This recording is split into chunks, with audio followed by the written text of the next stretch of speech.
hatiku Tuhan, dengan firman ku siapkan hatiku Tuhan, dengan firman-Mu. Hatiku telah siap Tuhan, dengan firman.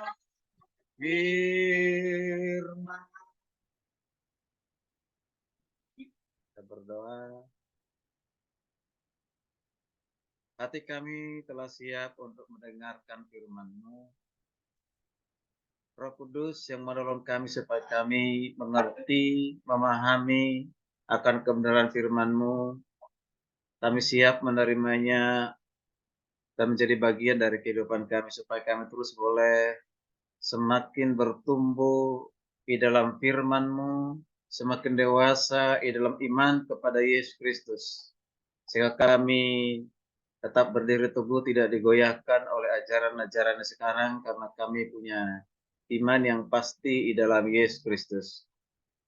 Kami akan membaca, merenungkan firman-Mu. Tuhan, sekali lagi bukakan hati dan pikiran kami.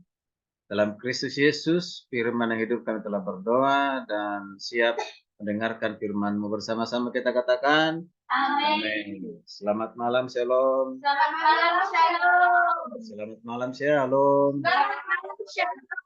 Apakah semangat mendengar firman Tuhan? Amin.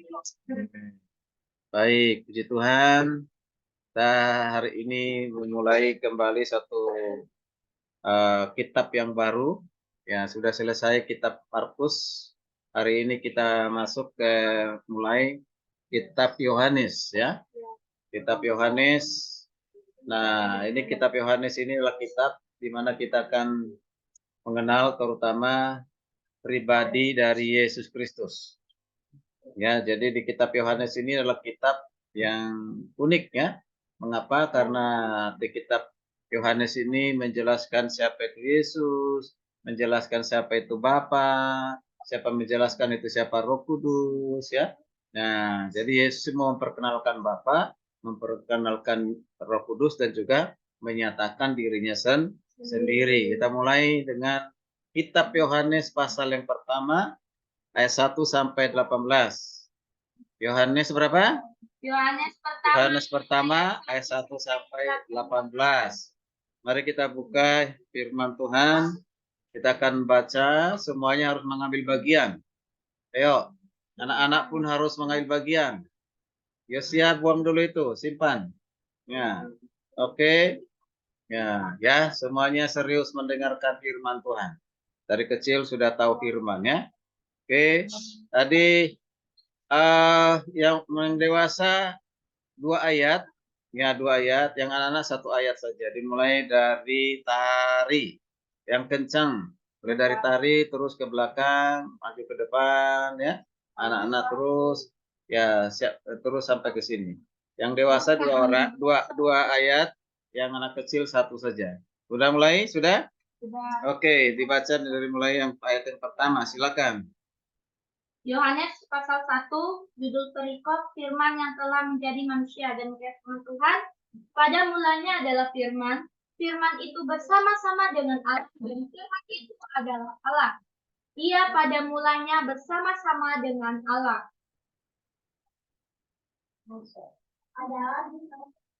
Ayat 3. Lanjut ayat 3.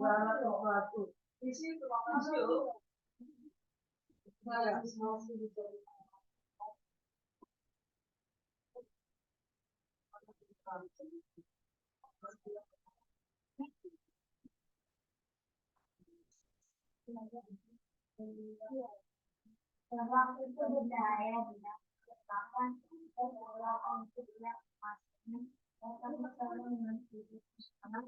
namanya Yohanes. Setuju kamu? Setuju.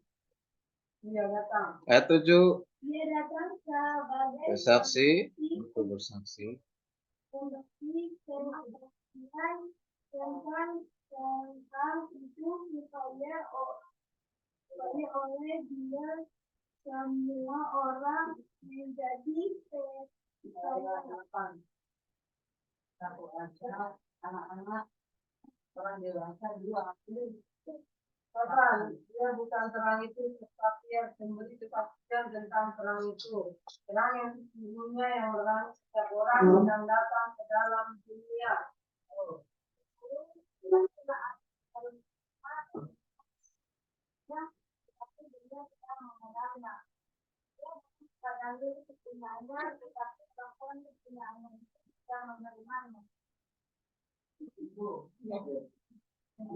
Saja. Ayat 12. Tapi sesuatu orang, tetapi semua orang yang menerimanya. diberi yang karena kuasa, supaya menjadi anak Allah. Yaitu perintah yang saya Dalam namanya. orang-orang yang diberi. Jangan kita dari jarak atau dari daging bukan murah secara dasarnya oleh menjadikan seorang laki-laki melainkan dari Allah.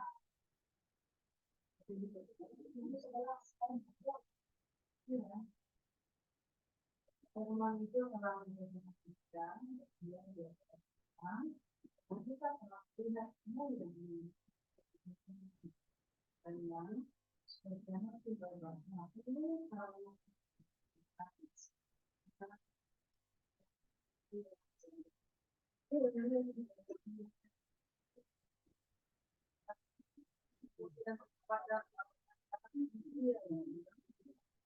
setiap rakyat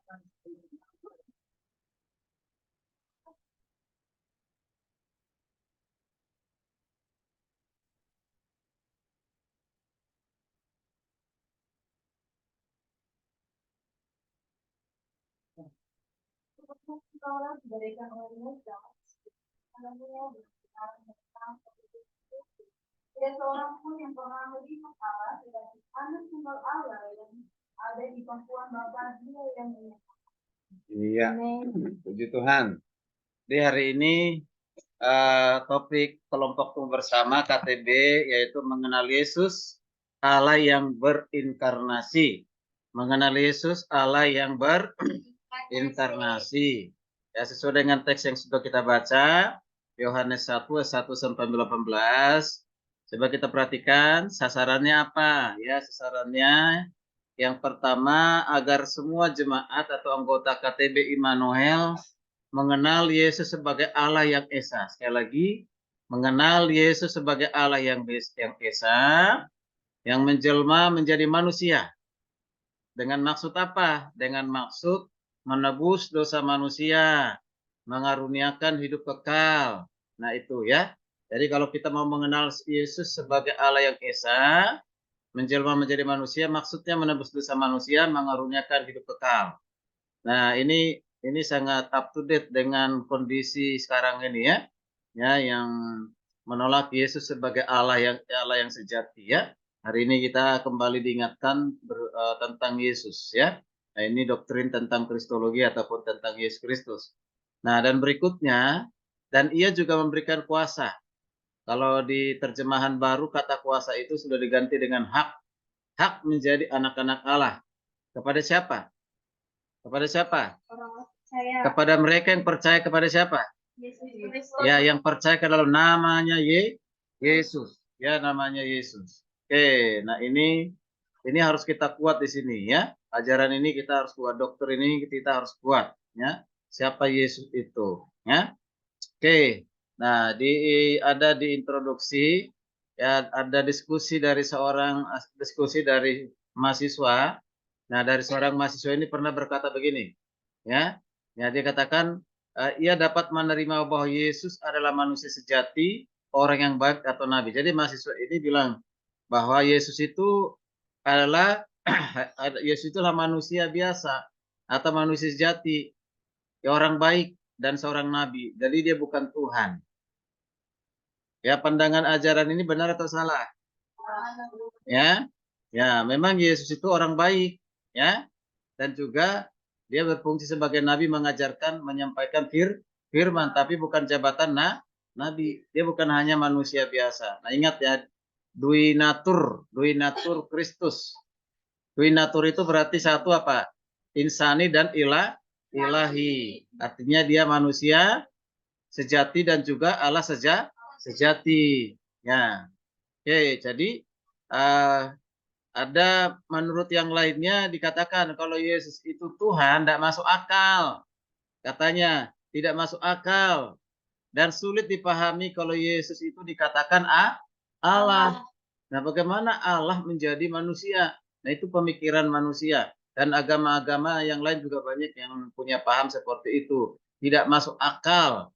Masa Allah menjadi manusia punya jenis kelamin lagi laki-laki kan gitu ya.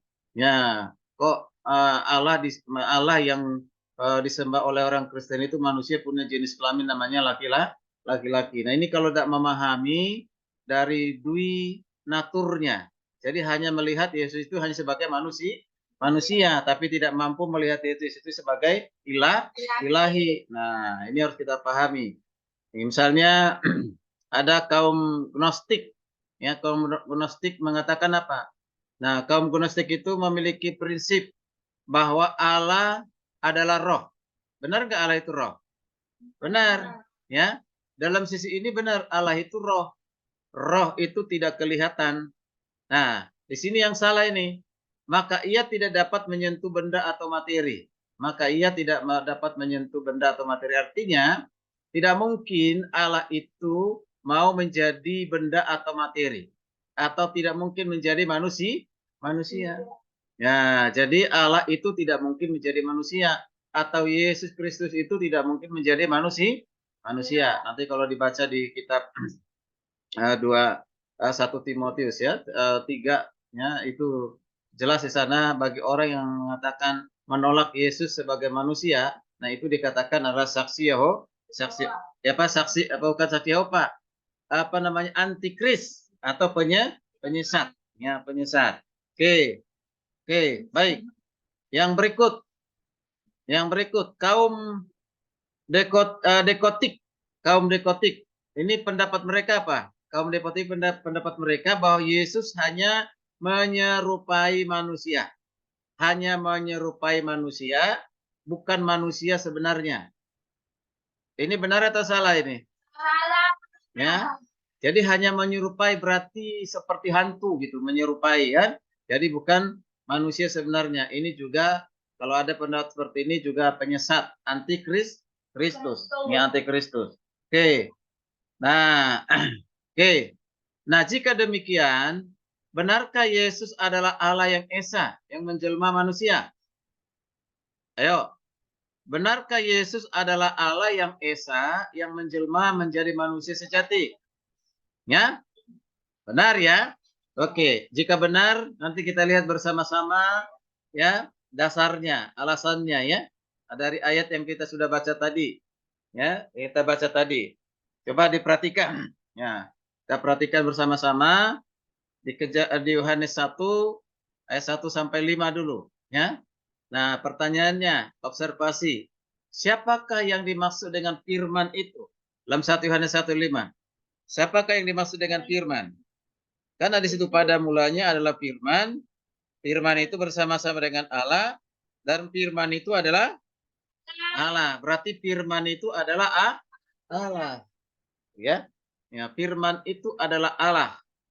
Jelas ya? Oke, nah berarti firman itu kapan ada? Firman itu kapan ada? Pada mulanya. Pada mulanya artinya sebelum segala sesuatu ada. Jadi kalau bahasa teologinya itu arke. Ya, sudah ada sebelum segala sesuatu ada. Firman itu sudah ada di dalam kekekalan. Oke. Perhatikan pertanyaan yang kedua. Jadi udah jelas tadi firman itu adalah Allah. Ingat ya, firman itu adalah Allah. Pertanyaan yang berikutnya, kapan firman itu menjadi manusia dan siapa namanya? Ayo, kapan firman itu menjadi manusia? Di ayat 10 dan sampai 11 dan juga 14. Ayo coba perhatikan. Ayat 10. Ayat 10, ia telah ada di dalam dunia dan dunia melalui dia tetapi tidak mengenalnya. Terus dia datang kepada milik punyaannya, tetapi orang milik kepunyaannya tidak menerimanya. 14. Firman itu telah menjadi manusia dan diam di antara kita, dan kita telah melihat kemuliaannya, yaitu kemuliaan yang diberikan kepadanya sebagai anak tunggal Bapa, penuh kasih karunia dan kebenaran. Nah, kalau tanya kapan firman itu menjadi manusia? Kapan?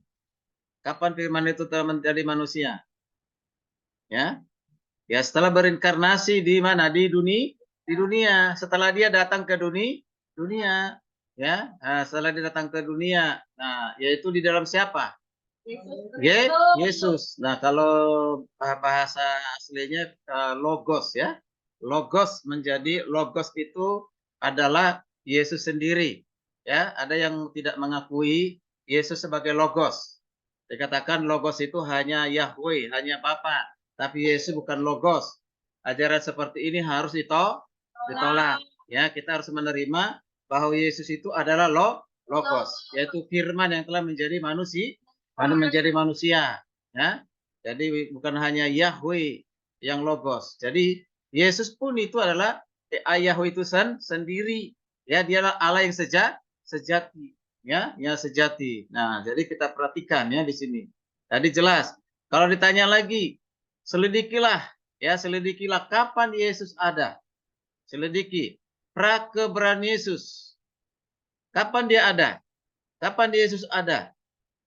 Ya, di dalam hal keilahiannya kapan ada? Ya, ada sebelum. Ya, coba dilihat di mana ayatnya itu. Di mana? Kapan Yesus ada? Jadi praekstensi. Jadi gini, bagaimana kita membuktikan bahwa Yesus itu adalah Allah, bahwa dia adalah Tuhan yang sejati, harus dapat memahami dengan benar ya keberadaannya sebelum berinkarnasi. Ya, sebelum berinkarnasi. Nah, kalau Yesus itu ada pada saat hanya berinkarnasi, bahkan dikatakan dia berilahi setelah berinkarnasi, maka itu bukan Allah. Namanya Allah itu harus ada di dalam kekekalan. Ya, kekekalan artinya dia harus ada sebelum lahir di dunia. Jadi dia harus ada sebelum datang ke dunia. Oke, jadi coba kita lihat kembali kepada ayat yang kedua. Coba perhatikan ya. Pada mulanya sudah ada firman. Firman itu bersama-sama dengan Allah. Perhatikan, firman itu bersama-sama dengan Allah. Dan firman itu adalah Allah. Ia pada mulanya bersama-sama dengan Allah. Perhatikan, pada mulanya bersama-sama dengan Allah. Artinya firman itu sudah ada di dalam kekekalan. Berarti Yesus itu sudah ada di dalam kekekalan. Coba perhatikan ayat yang ketiga. Coba baca lagi. Segala sesuatu dijadikan oleh Dia, dan tanpa Dia tidak ada suatu pun yang telah jadi dari segala yang telah dijadikan. Ya, jadi ayat ketiga ini menunjukkan Yesus itu adalah pencipta segala sesuatu. Ya, kalau dia manusia biasa, ya atau manusia sempurna dan tidak punya kuasa ilahi atau dia bukan Tuhan, maka tidak mungkin dapat mencipta. Ya, jadi ada juga yang memahami, mengajarkan Yesus itu adalah ciptaan. Yesus itu ciptaan atau pencipta? Pencipta. Mana buktinya? Ya, di ayat ini aja dulu, di ayat ini. Nggak usah kemana-mana. Ayat 1 sampai 3. Terutama ayat ketiga kan? Ya. Segala sesuatu dijadikan melalui Yesus. Tanpa Yesus tidak ada sesuatu pun yang telah jadi dari segala yang telah dijadikan. Jadi benar, ini firman Tuhan. Berarti dengan ayat ini sebelum segala sesuatu ada, dia sudah ada. Gitu ya. Ya, sebelum segala diciptakan, Yesus sudah ada. Dia ada di dalam kekekalan. Terutama ketika digunakan pada mulanya. Nah, pada mulanya ini tidak menunjukkan pertama dicipta. Pengertian saksi Yehova ya. Ya, pengertian ada orang Kristen juga. Cuma seperti itu. Jadi katakan pada mulanya Yesus dicipta, baru menciptakan yang lain gitu ya. Ini salah. Pada mulanya itu menunjukkan itu tidak sama dengan kejadian 1. Coba baca kejadian 1 dulu. Kejadian 1. Pada mulanya adalah Ya. Allah menciptakan. Pada mulanya Allah Allah menciptakan bumi, langit dan bumi. Nah, ini beda atau sama itu pengertiannya? Beda atau sama? Ya, beda atau sama? Pada mulanya Allah menciptakan langit dan bumi. Pada mulanya, tulis ini pada mulanya adalah firman atau sudah ada firman. Beda atau sama? Hah? Berarti kalau sama, berarti sama dong ketika Allah firman ada, terus ketika langit dan bumi juga diciptakan. Ya. Beda atau sama? Beda.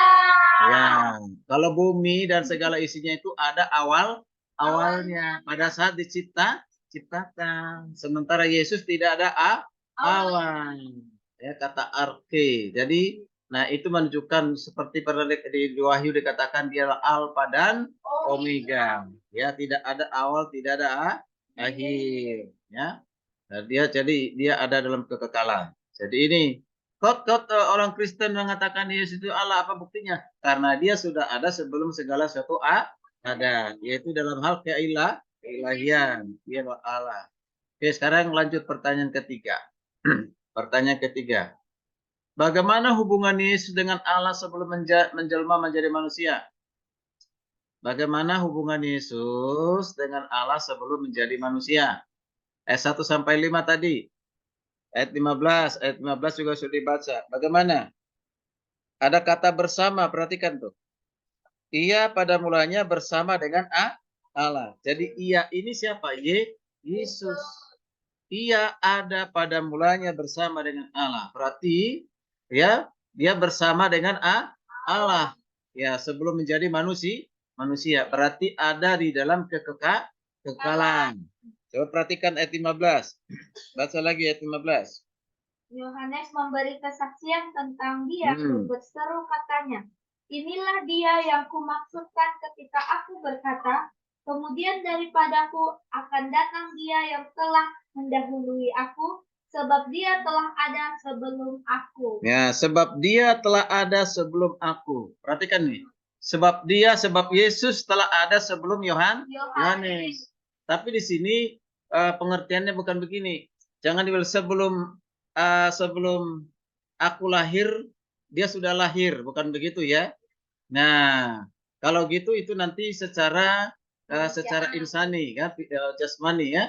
Jadi penekanannya Yohanes Pembaptis ini artinya sebelum Yohanes ada, sebelum segala sesuatu ada, dia sudah ada. Jadi ini Yohanes yang Pembaptis ini tahu, luar biasa dia ya. Nah, luar biasa Yohanes Pembaptis ini. Nah, ini hebat nih, hebat daripada orang-orang yang sekarang ini yang mengatakan Yesus ada itu setelah lahir, Yesus ilahi setelah dibaptis. Nah, Yohanes Pembaptis saja sudah mengatakan sebelum dibaptis, dikatakan dia sudah ada sebelum ada Yohanes. Nah, pengertiannya sudah ada sebelum segala sesuatu ada. Nah, kalau itu berarti dia adalah Allah, ya. Coba lihat ayat 18. Baca 18. Tidak seorang pun yang pernah melihat Allah, tetapi anak tunggal Allah yang ada di pangkuan Bapa, dialah yang menyatakan. Ya, perhatikan kata yang ada di pangkuan Bapa. Anak tunggal Allah yang ada di pangkuan Bapa. Artinya Yesus itu yang satu-satunya anaknya, anak Allah, ada di pangkuan Bapa. Dialah yang menyatakannya. Nah, kata pangkuan Bapa ini jangan juga diartikan secara fisik. Jadi pangku-pangkuan begitu ya. Ya, pangku-pangkuan seperti bapak atau ibu memangku anaknya, bukan ya. ini juga menunjukkan keberadaannya di dalam kekekalan bersama dengan Bapa, bersama dengan Tuhan, ya. Nah, jelas jadi ini. Jadi di pangkuan Bapa itu menunjukkan suatu tempat kehormatan, penempatan kepada suatu tempat yang utama, kehormatan yang diberikan kepada Yesus di dalam kekekalan, ya. Jadi jangan diartikan secara fisik, harus artikan secara rohani. Ya, itulah luar biasanya kalau kita sudah percaya kepada Kristus sehingga kita bisa memahami. Tapi bagi orang yang tidak percaya kepada Kristus, dia akan dikatakan apa? Tidak masuk akal. Ya, itu mah pengertian orang yang tidak waras, begitu ya. Oke, lanjut. Ya, kita perhatikan. Ya, perhatikan ya. Bagaimana kesaksian Yohanes Pembaptis tentang Yesus bila dihubungkan dengan terang? Ayo, bagaimana kesaksian Yohanes Pembaptis tentang Yesus bila dihubungkan dengan terang? Di ayat 9. Ayo, di ayat 9. Bagaimana? Terang yang sesungguhnya yang menerangi setiap orang sedang datang ke dalam dunia. Terang yang sesungguhnya yang menerangi setiap orang sedang datang ke dalam dunia. Jadi di sini kesaksian Yohanes mengatakan bahwa terang itu yang adalah Yesus Kristus sudah datang ke dunia. Jadi makanya Yesus pernah mengatakan, akulah terang dunia. Jadi Yesus itu adalah terang dunia. Amin. Karena ada ajaran di luar sana mengatakan Yesus itu bukan terang dunia. Yesus itu tidak bukan terang, tapi yang menjadi terang itu adalah Yahweh. Hanya Yahweh atau Bapa yang menjadi terang, Yesus bukan. Nah, ini dibolak-balik ini ya. Nah, itu harus kita tolak ya, ajaran itu ya. Nah, jadi Yesus itu adalah terang dunia. Ya, Yesus adalah terang dunia. Yohanes Pembaptis sendiri sudah mengakui membuat pernyataan Yesus terang dunia. Tapi manusia masa kini mengatakan Yesus bukan terang. Nah, itu kan dia lebih pintar Yohanes Pembaptis atau dia? Yohanes Pembaptis ya. Oke, nah kalau kemudian kita perhatikan lagi berhubungan dengan kemuliaannya ayat 14. Ya, berhubungan dengan kemuliaannya. Yesus dihubungkan dengan tadi hubungan dengan terang, sekarang dihubungkan dengan kemuliaannya. Coba ayat 14. Ya. Dan kita telah melihat kemuliaannya, yaitu kemuliaan yang diberikan kepadanya sebagai anak tunggal Bapa, penuh kasih karunia dan kebenaran. Ya, itu kata apa dikatakan dan kita telah melihat apa? Kemuliaannya, ya. Yaitu kemuliaan sebagai anak tunggal Bapa penuh anugerah dan kebenaran. Nah, berarti kalau dikatakan kemuliaannya. Kapan ada kemuliaan tuh? Kapan ada kemuliaan Yesus? Apakah dia setelah dia berinkarnasi baru ada kemuliaannya? Atau setelah dia manusia? Atau dia setelah dibaptis baru ada kemuliaannya? Tidak. Ya, sebelum dia berinkarnasi, Yesus telah memiliki kemuliaan. Nah, dan kemuliaan itu sudah ada di dalam Yesus, ya, di dalam kekekalan, ya. Jadi bukan mendadak ada kemuliaannya, ya. Ya, diberikan mendadak begitu, ya. Ya, tadinya kosong, tidak punya kemuliaan, perlu Bapak ngasih. Yesus, kau butuh kemuliaan, ini saya kasih. Nah, bukan begitu, ya. Nah, jadi kemuliaan itu sudah ada di dalam kekekalan. Coba hubungkan dengan yang ketiga. Bagaimana kesaksian Yohanes bila dihubungkan dengan kebenarannya? Ayat 14 juga tadi di situ. Ada di situ dikatakan ya anak tunggal Bapa penuh anugerah dan kebenaran. Coba lanjutkan baca ayat yang ke-17. 17. Sebab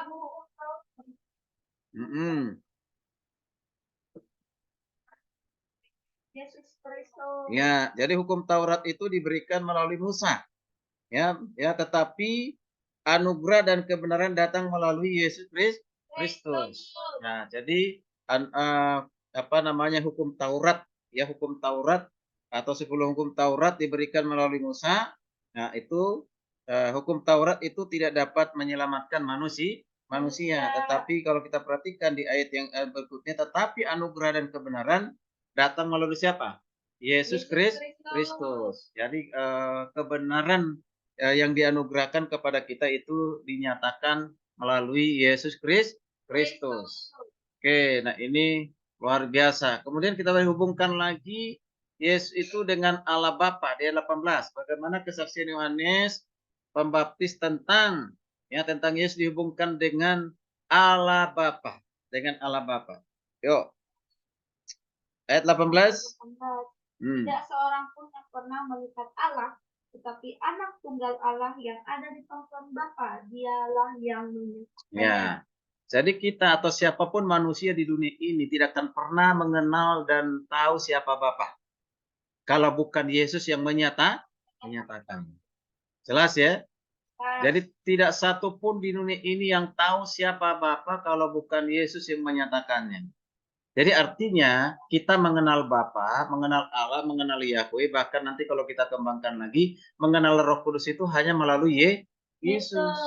Nah, jadi harus mengenal Yesus dengan baik dan benar, maka kita akan mengenal Allah dengan benar, mengenal Roh Kudus dengan benar, ya, bahkan mengenal kebenarannya.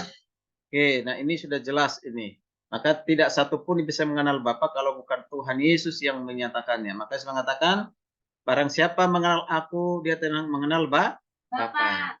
Ya, barang siapa ada di dalam aku, maka dia juga ada di dalam Bapa. Itu ya. Jadi itu menunjukkan juga satu hubungan yang kekal Yesus dengan Bapa dan juga sekaligus menunjukkan sehakikat kesetaraan ya, bahwa Yesus dengan Bapa itu adalah saudara atau Bapa dan Yesus adalah setara sehakikat ya, tidak ada hierarki, tidak ada yang mengatakan Bapa lebih tinggi, Yesus lebih rendah. Tidak ada yang sedemikian, itu kita tolak ajaran itu ya. Ya, oke. Kan ada lagunya kata Rostomil itu. Yesus Tuhan apa? Setara dengan Bapa. Ya. Oke, nanti setelah ini kita nyanyikan lagu ini ya, lagu itu ya. Kemudian masuk interpretasi. Mengapa dan apa maksud bahwa firman Allah menjadi manusia? Yo. Mengapa dan apa maksudnya bahwa firman Allah menjadi manusia? Jadi kalau dikatakan mengapa Allah itu harus menjadi manusia? Karena dia datang untuk menyelamatkan manusia. Ya, dia datang untuk menyelamatkan manusia. Ya, perhatikan di ayat 12, 14. Ayat 12 dulu.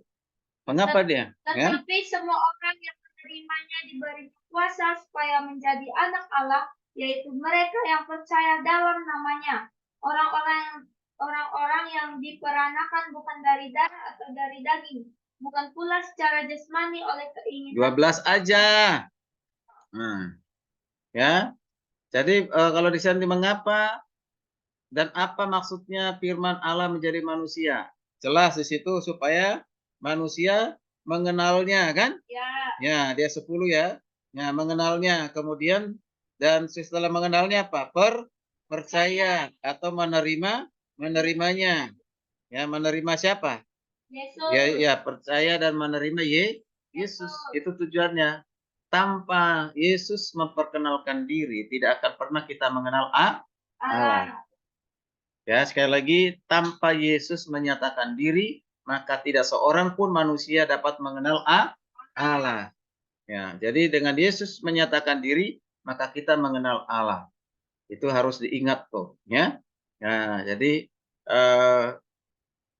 berarti penyataan Yesus itu menentukan, sangat menentukan, ya. Oke, ayat 14 coba lihat, perhatikan ayat 14. Lagi 14 dikatakan, firman itu telah menjadi manusia dan tinggal di antara kita. Jadi kalau dia menjadi manusia supaya apa? Supaya tinggal di antara kita. Tinggal di dalam kita. Kata tinggal itu berarti meno, artinya ada terus-menerus bersama dengan kita yang percaya kepadanya. Oke, itu ya. Pertanyaan kedua dari interpretasi. Apakah arti menerima dan percaya dalam nama Yesus? Ayo, apakah artinya menerima dan percaya dalam nama Yesus? Ya. Kemudian bagaimana langkah orang menerima Yesus? Apakah artinya menerima dan percaya dalam nama Yesus? Apa artinya? Menerima dan percaya kepada Yesus. Mengaku dengan mulut, percaya dalam hati. Percaya dalam hati. Roma pasal 10 ayat 9 dan 10. Hmm? Seperti Roma pasal 10 ayat 9 dan 10. Coba baca. Demikian firman Tuhan. Sebab jika kamu mengatakan dalam mulutmu bahwa Yesus adalah Tuhan dan percaya dalam hatimu bahwa Allah telah membangkitkan Dia dari antara orang mati, maka kamu akan diselamatkan. Karena dengan hati orang percaya dan dibenarkan, dan dengan mulut orang mengaku dan diselamatkan. Berarti bagaimana langkahnya menerima Yesus? Mengaku dengan mulut. Percaya dalam hati. Apa yang harus kita akui dengan mulut? Bahwa Yesus itu adalah Tuhan. Bahwa Yesus itulah Tuhan. Terus menerima dalam hati. Yesus adalah juru selamat. Ya ayat itu tadi. Roma 10:9 tadi. Mengaku dengan mulut. Ya. Percaya dalam hati. Nah, kalau percaya dalam hal apa? Mengaku dalam hal apa? Ya. Yesus. Ya. Coba baca pelan-pelan. Makanya kalau baca itu jangan seperti kereta api. Nggak disimak. Ayo. Ya. Bahwa Yesus adalah Tuhan. Nah, itu. Bahwa Yesus adalah Tuhan. Terus? Dalam hatimu, bahwa Allah telah membangkitkan Dia dari antara orang mati. Ya, Allah telah membangkitkan Dia dari antara orang mati. Terus? Maka kamu akan diselamatkan. Ya, maka kamu akan diselamatkan. Sudah jelas belum? Sudah. Ini harus serius ini. Di luar sananya puluhan ribu mendengar tepuk tangan ketika dibilang Yesus bukan Tuhan. Hari ini kita belajar benar-benar ya. Oke. Nah, oke, baik. Jadi ini langkah untuk menerima Yesus itu percaya dan menerima sebagai juru selamat dengan mengaku dengan mulut, percaya dalam hati, ya, percaya dalam hati. Oke, terima kasih ya jemaat yang dari Pangkal Pinang menonton ya. Pasti diberkati dengan firman hari ini ya. Baik. Ya, jadi sudah jelas. Sekarang masuk kita aplikasinya. Aplikasinya bagaimana pengenalan saudara tentang Yesus Kristus dan hubungannya dengan Allah? Bagaimana pengenalan? Pengenalan kita tentang Yesus Kristus. Awalnya bagaimana kita bisa mengenal Yesus? Awalnya bagaimana? Awalnya bagaimana kita mengenal Yesus? Ya? Bagaimana bisa mengenal Yesus? Ini aplikasi penerapan. Awalnya kita mengenal Yesus bagaimana? Awalnya kita mengenal Yesus ya dari firman. Mendengarkan Injil, mendengarkan firman, mendengarkan tentang Yesus. Ketika kita mendengarkan tentang Yesus, Dialah juru selamat, Dialah Tuhan, Dialah jalan kebenaran dan hidup, Dia mati bagi kita, Dia bangkit bagi kita percaya. Nah, kalau kita sudah percaya berarti hubungan kita dengan Allah apa? Hubungannya apa? Kita menjadi anak-anaknya, ya, menjadi anak-anak Allah, ya. Jadi kita ini sebagai anak-anak Allah. Oke. Ceritakanlah pengalaman saudara kapan saudara menerima secara pribadi. Nah, kalau saya menerima sebagai juru selamat itu masih saya ingat tahun 1991. Itu sekitar bulan Juni. Tempatnya pun saya tahu. Di Taman Proklamasi Immanuel, dekat toko buku Immanuel itu, Taman Proklamasi itu. Di situ saya duduk-duduk, ada orang mendekati saya, seorang anak muda, membacakan 4 hukum rohani, lalu saya dibimbing untuk percaya terima Yesus. Sampai kapanpun saya ingat itu. Mengapa? Karena itu adalah sejarah, ya sejarah dalam hidup saya, di mana saya percaya menerima Yesus. Jadi bukan pada saat saya lahir di tengah-tengah keluarga Kristen, bukan pada saat saya sudah dibesarkan keluarga Kristen, tidak. Justru itu udah lulus SMA itu kan. Ya, lulus SMA-nya kan tahun 90. Percaya terima Yesus tahun 91. Ya, di situ. Terus kalian kapan? Kapan terima Yesus? Ingat nggak? Hah? Ingat. Tarik kapan kau terima Yesus? Jangan-jangan kau belum terima Yesus. 2018. Hah? 2018. 2018. Kapan dan di mana? Bulan Agustus. Pada saat SMTK. Iya. Berarti waktu masih di kampung belum ya? Belum sungguh-sungguh. Belum sungguh-sungguh. Oke. Widar kapan terima Yesus? Hah? 2019. 2019 Berarti 3 tahun yang lalu. Puji Tuhan, pendatang baru ya. Oke. Artinya nih, ini kalau anak-anak nanti akan kita bimbing mereka juga untuk terima Yesus ya. Setiap kita ini harus tahu kapan ya kita terima Yesus. Ya, harus tahu, ingat semua. Kalau Ibu, Mbah, lupa. Tapi udah terima Yesus kan? Sudah ya? Oke, sudah ya dibaptis juga ya. Nah, kalau nanti di kampung ya. Nah, berarti kalau Mbah nanti suatu saat dipanggil Tuhan sudah percaya masuk surga ya? Sudah, puji Tuhan, haleluya ya. Terima kasih Ibu Limi Ai sudah bergabung. Oke, lanjut ya. Sekarang diskusi. Ada yang mengatakan begini. Bagaimana cara kita meyakinkan orang bahwa Yesus itu adalah Allah sejati dan manusia sejati supaya mereka menerimanya? Ayo. Cara kita. Ya, bagaimana cara kita meyakinkan orang lain tentang Yesus bahwa Yesus itu adalah Allah sejati dan juga manusia sejati? Selain kita membawanya dalam doa, maksudnya kita berdoa buat orang itu supaya dia menerima, terus kita juga sampaikan firman Tuhan mengenai bahwa Yesus itu adalah Tuhan dan Allah yang sejati. Ya, justru kita membuktikan dua, dia Yesus itu Allah sejati, yang kedua Yesus itu manusia sejati. Nah, bagaimana membuktikannya? Nah, berarti kita harus menjelaskan keilahian sama kemanusiaan. Oke, menjelaskan keilahiannya. Keilahiannya bagaimana kita bisa menyatakan bahwa dia adalah Tuhan? Kalau itu tadi kan sudah kita belajar tadi di atas itu. Pada mulanya. Nah? Secara kelahan pertama dia sudah ada sebelum segala sesuatu ada. Dan kedua, Yesus itu adalah pencipta. Segala sesuatu diciptakan oleh Yesus. Nah, itu kan dua itu aja udah cukup kan itunya. Dia sudah ada di dalam kekekalan. Jadi Yesus itu bukan ada pada saat dia berkarnasi. Sebelum berkarnasi, Yesus itu sudah ada dalam kekekalan. Lalu kedua, di dalam dia diciptakan segala sesuatu. Nah, itu maka dikatakan dialah Allah sejati. Dialah juru selamat, ya, juru selamat sejati. Oke, sekarang kalau manusia sejati, dia adalah manusia sejati. Dia datang kepada milik kepunyaannya. Hah? Ayat 11. Dia datang kepada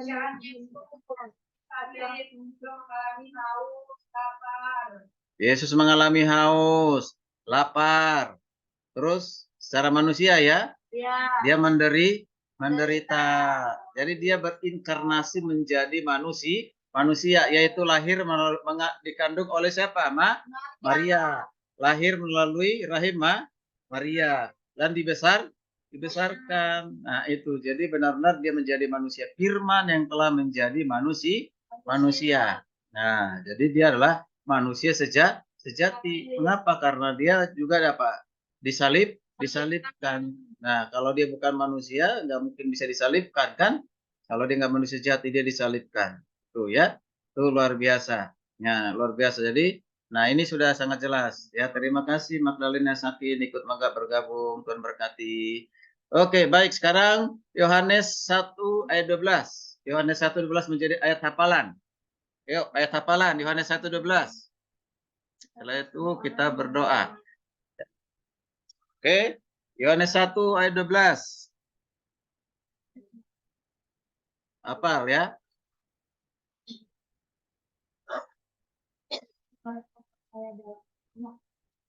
Siapa yang sudah hafal duluan? Dikasih hadiah ini. Ayo, hadiah. Anak-anak, siapa yang sudah hafal? Ini menghafal ayat atau nonton ini?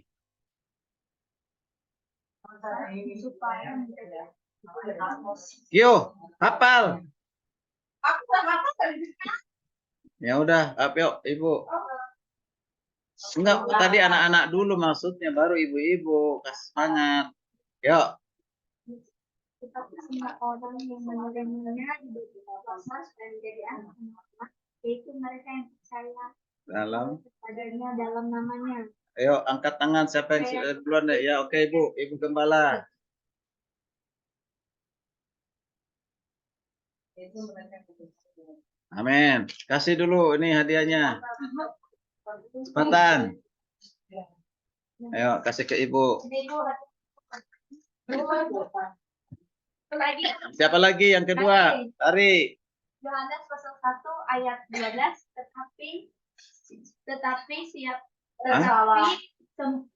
tetapi semua orang yang menerimanya diberinya kuasa supaya menjadi anak-anak Allah, yaitu mereka yang percaya dalam namanya. Oke, dapat. Nah, siapa lagi? Ayo. Monica, hafal nggak? Ayo. Siapa lagi? Ah, itu. Ya. Wah, yang Tapi semua orang yang percaya Menerimanya dulu. Tetapi semua orang hanya kuasa supaya menjadi anak Allah, yaitu yang percaya dalam namanya. yaitu mereka yang percaya dalam namanya. ya hampir kebaca. Oke. Widar. Semua orang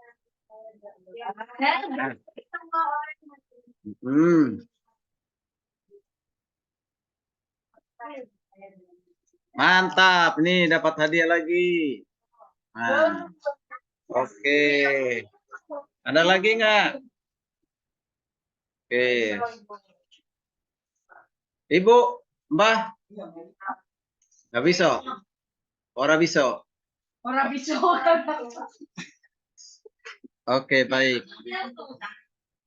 Oke lah. Ya. Ya, kita bersyukur hari ini firman Tuhan yang sudah kita dengar ya, kita selalu diberkati ya. Puji Tuhan. Ya,